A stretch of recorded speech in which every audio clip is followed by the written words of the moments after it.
Seguimos hablando de antropología en el tiempo de Sin Distancias para realizar ahora una aproximación etnográfica a los símbolos, centrándonos en dos ámbitos fundamentales, cuerpo y espacio.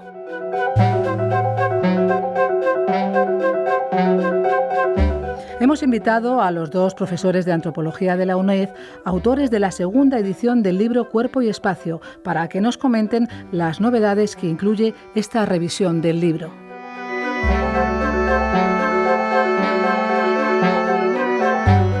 Hola, buenos días. Hoy estamos aquí el profesor Honorio Velasco Maillo y yo, Sarasa Macedo, y tenemos el placer de hablaros de la segunda edición del libro Cuerpo y Espacio, símbolos y metáforas, representación y expresividad en las culturas.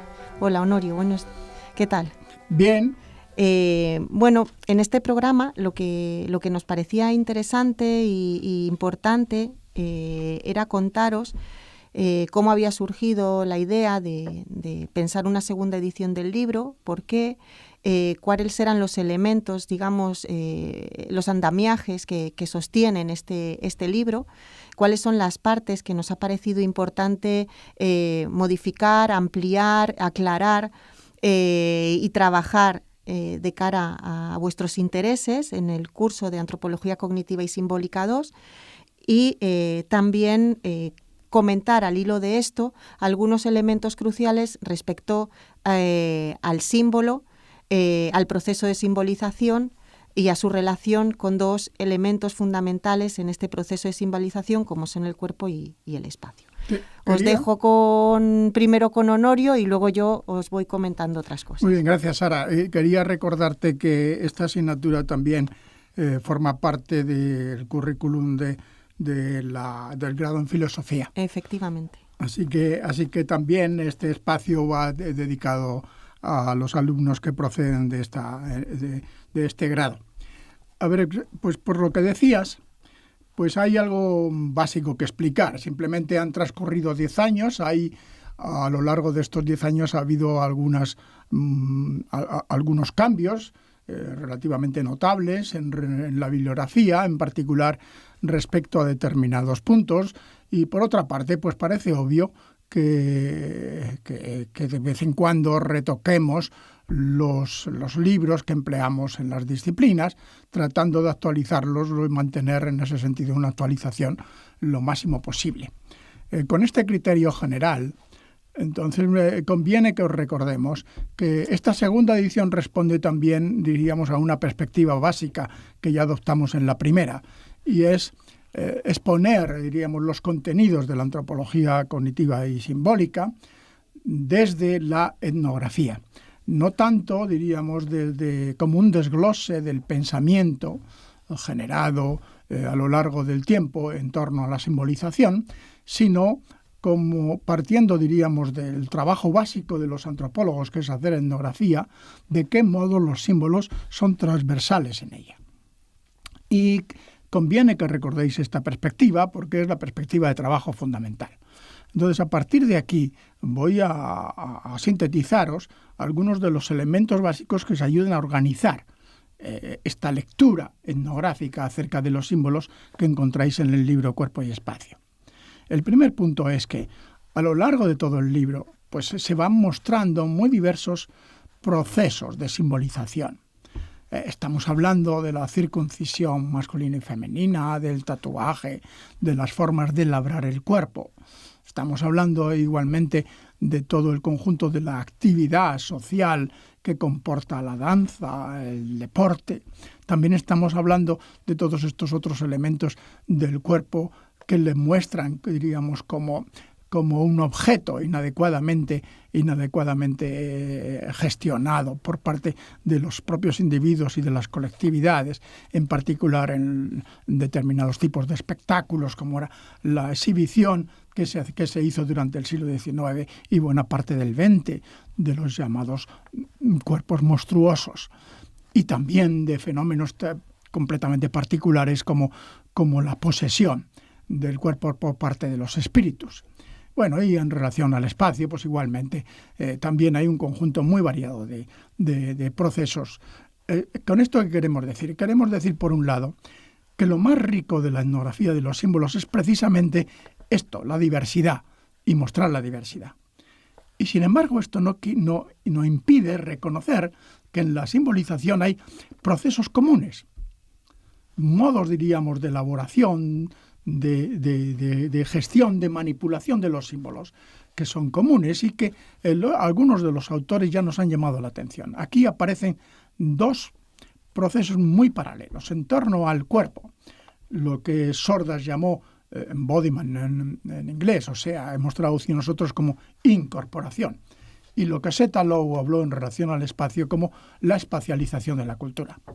En ambos casos lo que se ve es que estos procesos superan el dualismo que hay entre mente y cuerpo, entre materia y espíritu.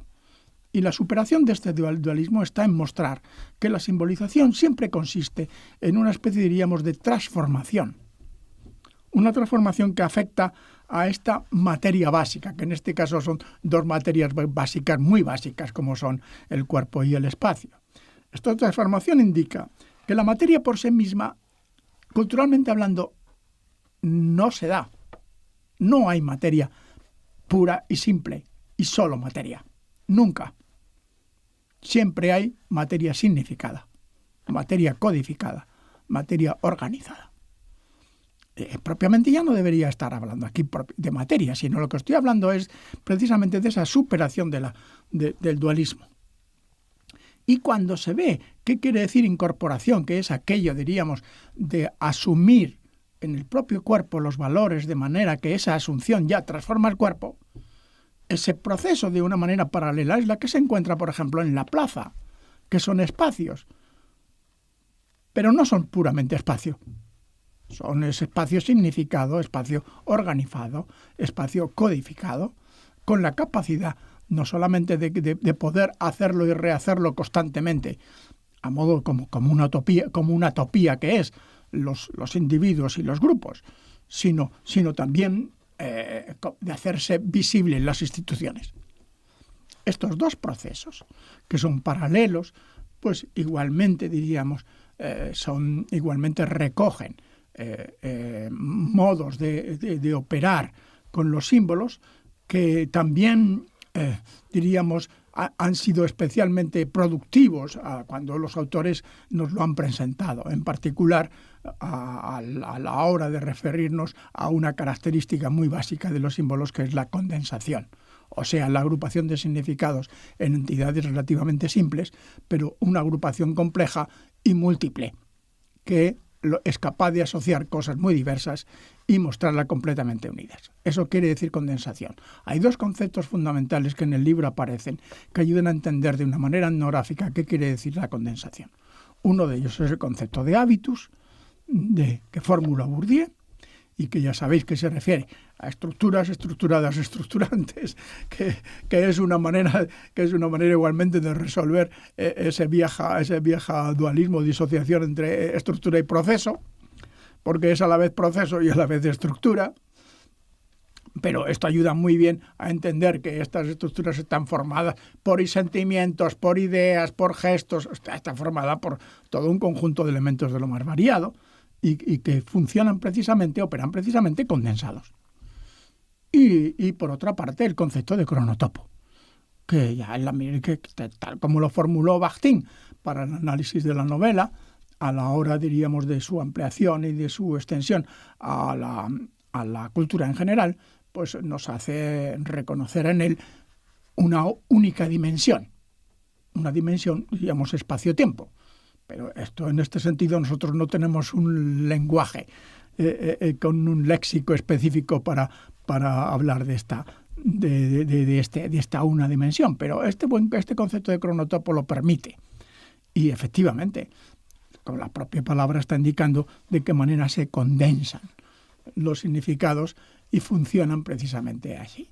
Así que estas ideas básicas espero que os ayuden a entender, son transversales en el libro, y os ayuden a entender toda una etnografía que por otra parte creo que os resultará sugerente, atractiva. Muchas veces los alumnos nos han indicado que el libro no parece una materia de examen, sino más bien como una especie de lectura de ocio.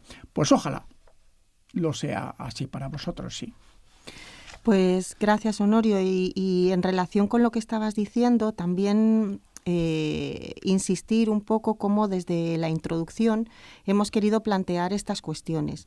Nos parecía, y a lo largo de los años de relación con vosotros nos habéis indicado que precisamente la entrada a toda esta selva de símbolos, de significaciones, de conceptos que son complejos, os resultaba un poco costosa. Entonces, en esta introducción lo que hemos querido ha sido precisamente mostraros de dónde vienen los símbolos, o sea, cómo podemos comprender el lugar que ocupan los símbolos en el desarrollo de la humanidad, cómo en este devenir de la humanidad el símbolo ha estado desde el principio vinculado precisamente a la sociedad, a la comunidad, es decir, que el símbolo no tiene nacimiento, no tiene introducción en la humanidad, sino es a partir precisamente de esa necesidad de unión, de esa necesidad de comunión.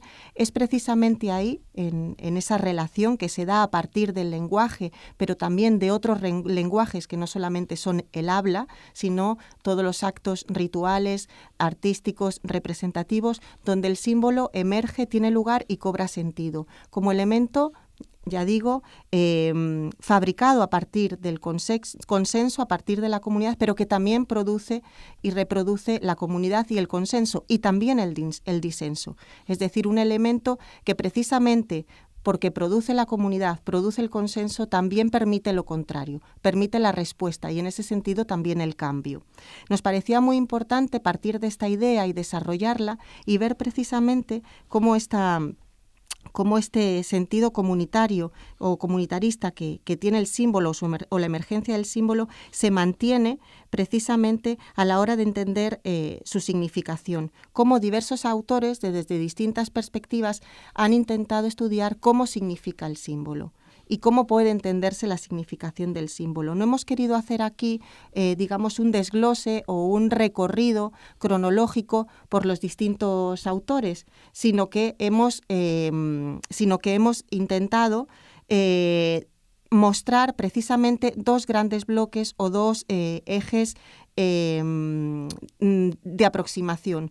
Uno, que por un lado interpreta el símbolo y su significación desde un punto de vista amplio, desde un punto de vista, digamos, que concibe que todo es simbólico y el símbolo siempre significa, una perspectiva muy apegada al lenguaje y a lo que tiene que ver con el desarrollo del lenguaje y con la significación del símbolo vinculado a esta capacidad de representar que tiene el símbolo, y otra perspectiva mucho más vinculada al símbolo como procesos comunicativos y de acción social que no solamente significan, sino que también producen de alguna manera otras acciones sociales, otras formas de organizar, otras formas de pensarnos y de relacionarlos. Es decir, que tiene una eficacia y una capacidad performativa. Como veréis, entonces, hay varios autores que nos han parecido centrales. No son todos, no son todos los que están, ni están todos los que son, como se puede decir, pero sí que son autores que vais a ver después a lo largo del libro, con sus etnografías, muchos de ellos, y que además han resultado, como digo, centrales en estas dos grandes posiciones que definen el símbolo y su significación. Para tratar de entender cómo el símbolo significa, nos ha parecido necesario también esta introducción volver sobre la importancia del proceso etnográfico.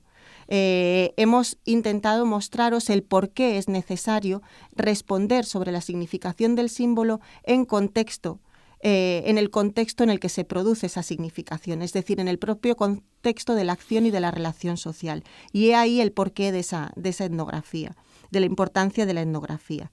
Y finalmente, a partir de toda esta etnografía, puesto que es imposible abarcar en una introducción, ni siquiera en un libro entero, toda la problemática sobre la significación del símbolo, hemos querido aportaros algunas herramientas que tienen que ver sobre todo con las características del símbolo. Es decir, conociendo sus características podemos conocer cómo el símbolo significa. He allí que nos hayamos detenido de nuevo en cuestiones como la que aludía Honorio sobre la condensación, cuestiones sobre la diversidad de significados del símbolo, cuestiones como el hecho de que el símbolo signifique en todos los lugares y en todas las sociedades, pero que ese significado sea abierto, cambiante, nunca cerrado, determinado de antemano. Nos hemos centrado también en cómo el símbolo es una construcción arbitraria, pero no por eso aleatoria o azarosa, sino que navega entre la convención social y entre los elementos o las materias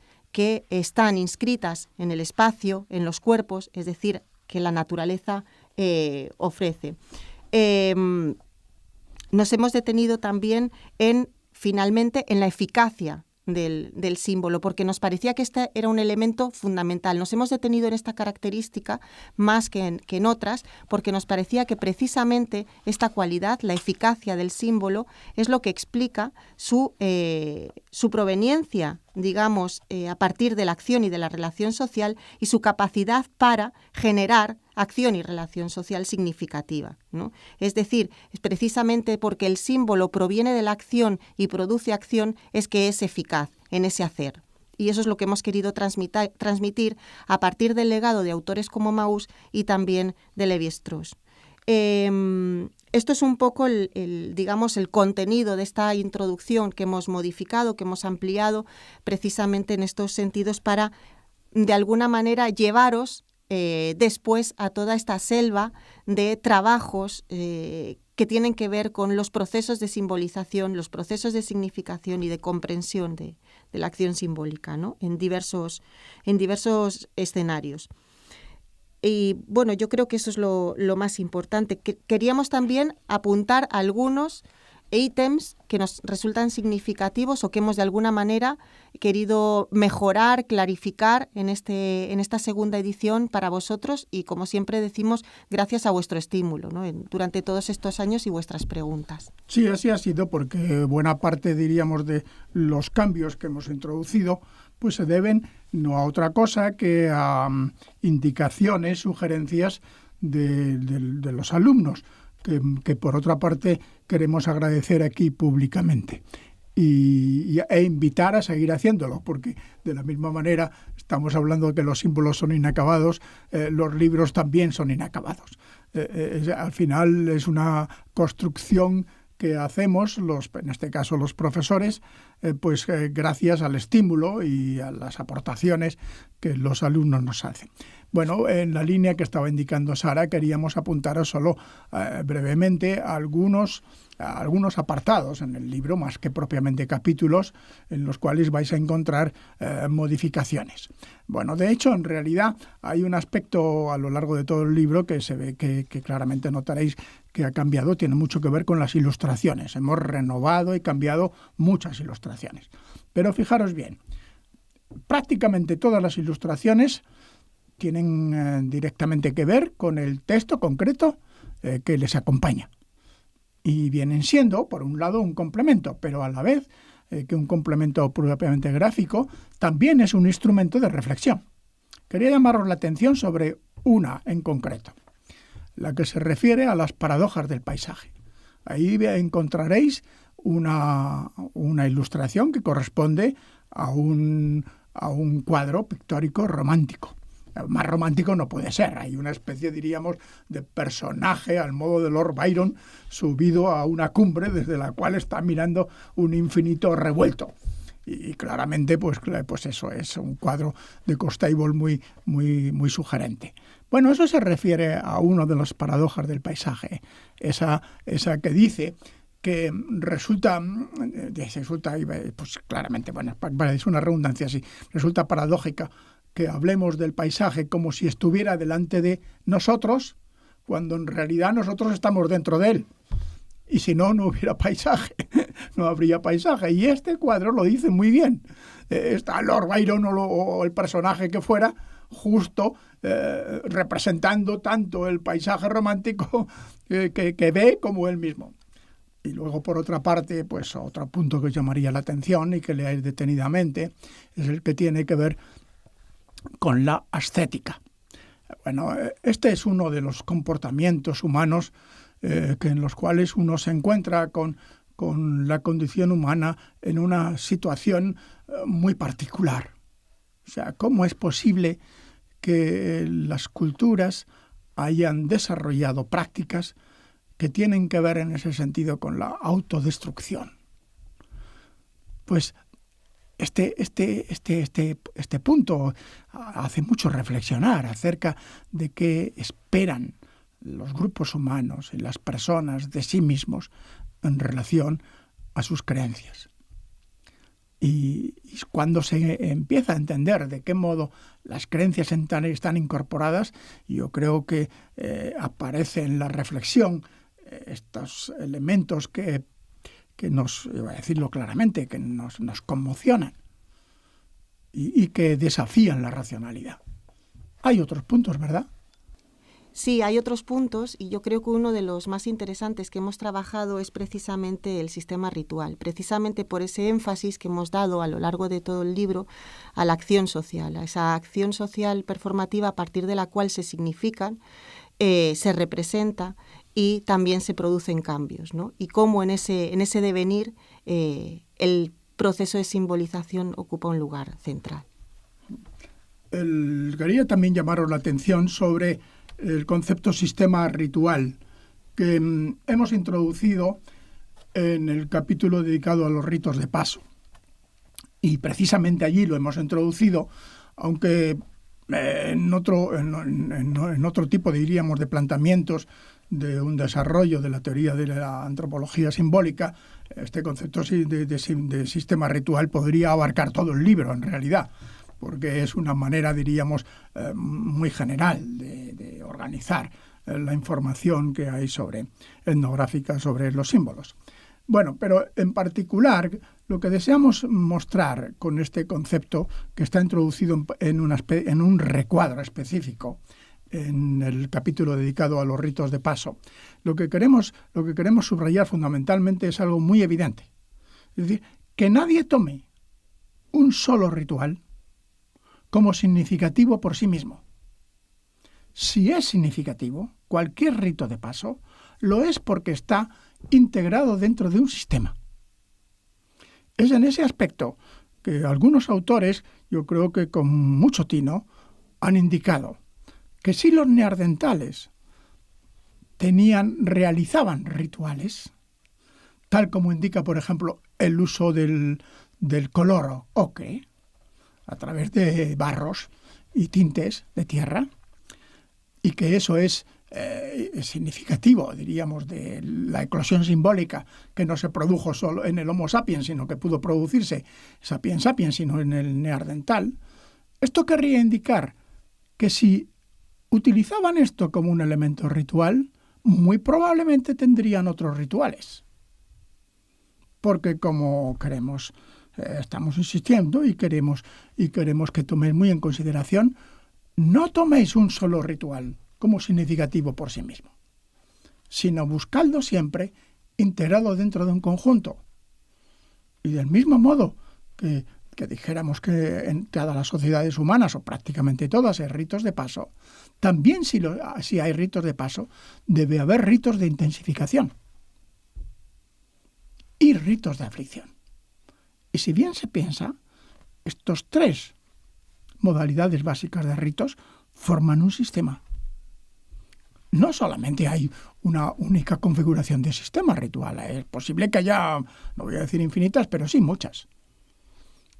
Pero es importante en este aspecto que tengáis en cuenta de qué modo los rituales organizan la vida social y también la vida de los colectivos humanos en relación con su entorno mediante sistema ritual. Además de este interesante concepto de sistema ritual, hemos introducido también algunas aclaraciones en lo que tiene que ver con el tiempo y el espacio. Una de las cuestiones que nos parecía centrales era el concepto de heterotopía.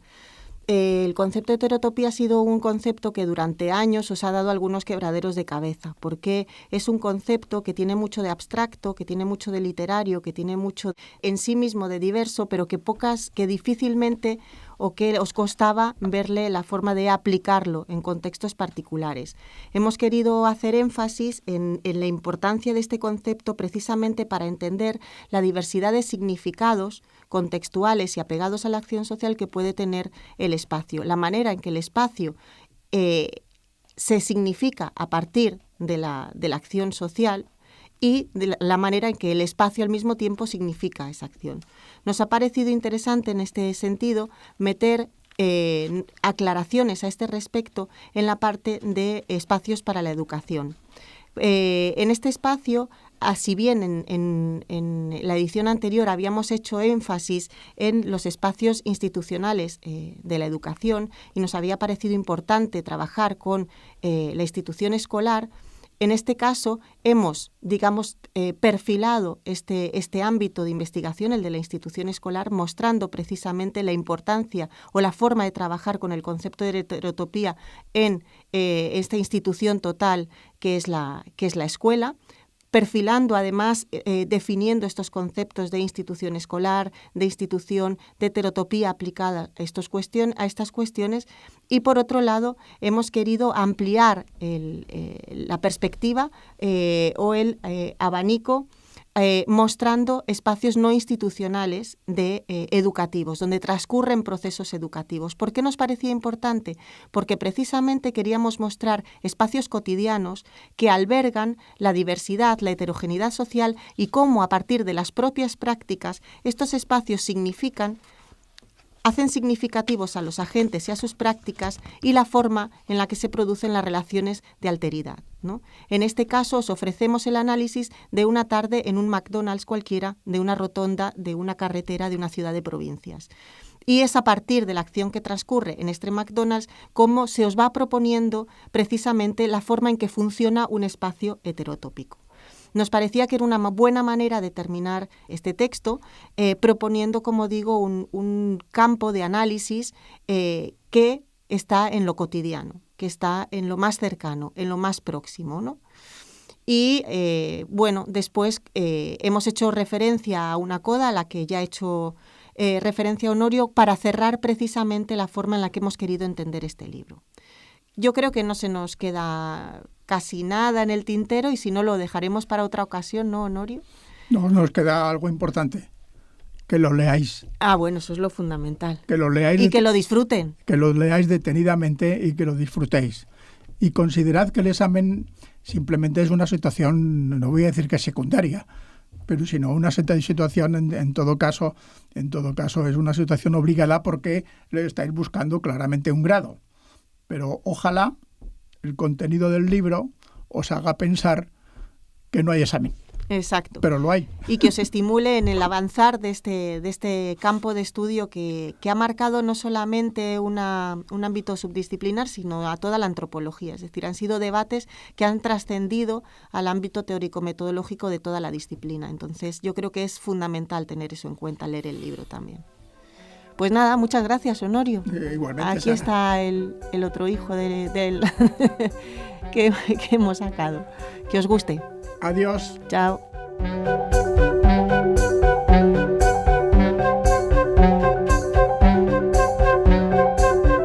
Con esta invitación a leer y disfrutar de esta nueva edición revisada del libro Cuerpo y Espacio, despedimos a sus autores, Sara Sama y Honorio Velasco, del Departamento de Antropología Social y Cultural de la UNED. Muchas gracias a los dos.